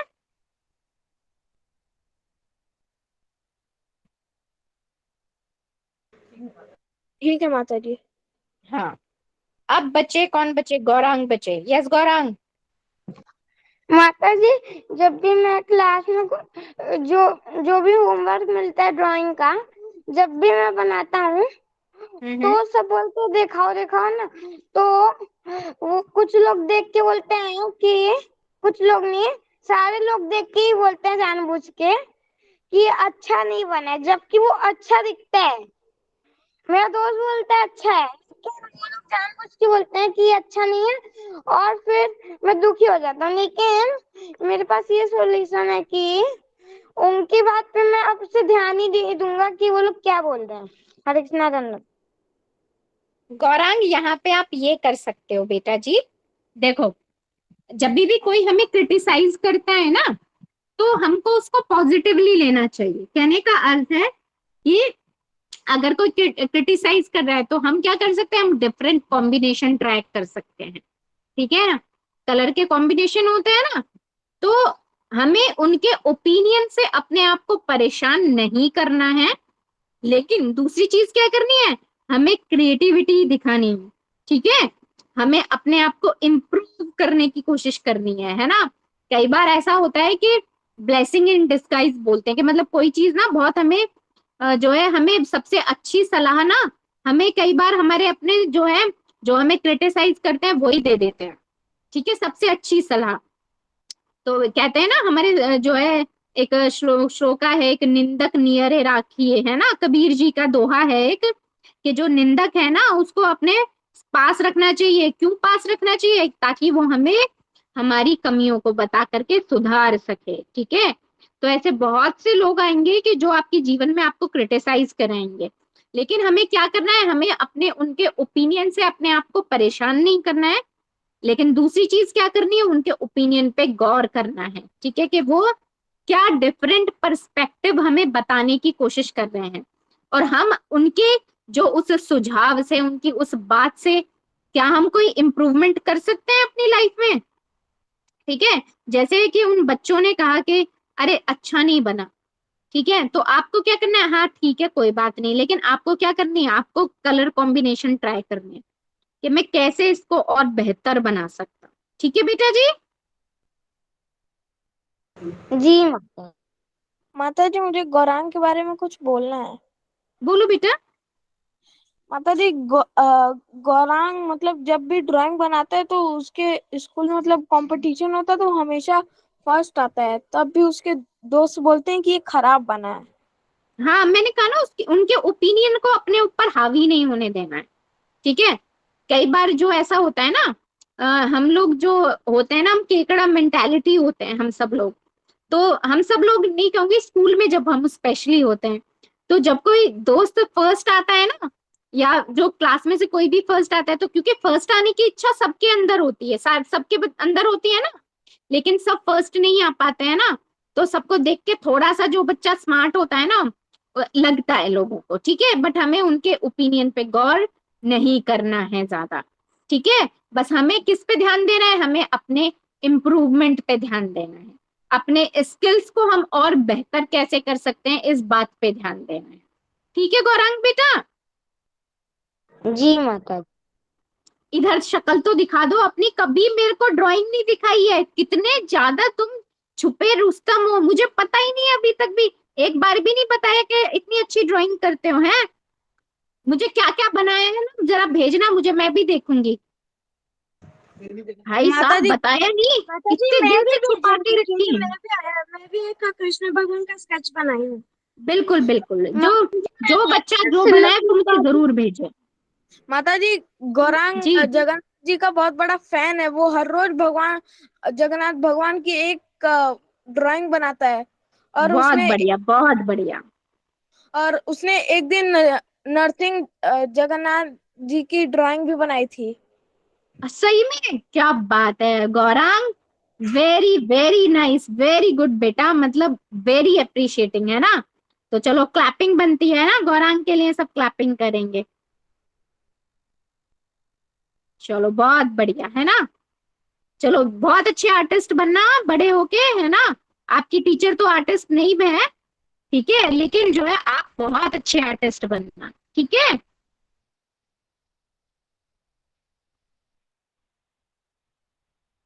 कहाँ चले गए गौरांग, बोल भी नहीं रहे हैं। सबने क्लैपिंग की है हरे कृष्णा गौरांग, वेरी धन्यवाद प्रणाम। अप्रिशिएटिंग। सबको थैंक यू बोलो गौरांग, ठीक है, सबको धन्यवाद कहो। हरे कृष्णा सभी भक्तों को धन्यवाद। चलो बहुत अच्छा बेटा, बहुत अच्छा काम। माता जी, चलो हरे कृष्णा। आज जो है, जी बेटा जी। पेपर कब होगा? बेटा अब मैंने बताया ना, गुरुजी जैसे ही मुझे बता देंगे ना, ठीक है, और फिर मैं आप लोगों को कन्वे करती हूँ, ठीक है। और माता जी कह रही हैं, सुमिता माता जी, कि ग्रुप में सब बच्चे अपनी ड्राइंग्स को भेजेंगे, जो किड्स ग्रुप है ना उसमें भेजेंगे, ठीक है। चलो एक काम करते हैं, अब आज इस क्लास को वाइंड अप करते हैं, ठीक है। अब 2 दिन जो आपकी क्लास है वो आते हैं। प्रियंका माता जी, जी बेटा जी।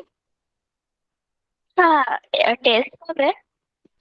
बेटा जी टेस्ट के बारे में ना गुरुजी जब मुझे बोलेंगे ना मैं तभी कुछ कह पाऊंगी, ठीक है। तो फिर मैं बताती हूँ आपको, जैसे ही मुझे इन्फॉर्मेशन मिलेगी मैं आपके साथ शेयर करूँ, ठीक है बेटा जी। चलो जी आज की माता क्लास को हम यहीं वाइंड अप जी। करते हैं, ठीक है। हरे कृष्णा हरे कृष्णा, हरे कृष्णा कृष्णा हरे हरे, कृष्णा हरे रामा हरे रामा, राम राम राम हरे राम हरे। हरे हरे। हरे कृष्ण। हरे कृष्ण माता जी, दंडवत प्रणाम, सभी भक्तों को दंडवत प्रणाम। हरे कृष्णा धन्यवाद प्रणाम माता जी, सभी भक्तों को धन्यवाद प्रणाम। हरे कृष्णा माता जी, पंचाम प्रणाम, सभी भक्तों को पंचाम प्रणाम। खुश रहो बेटा।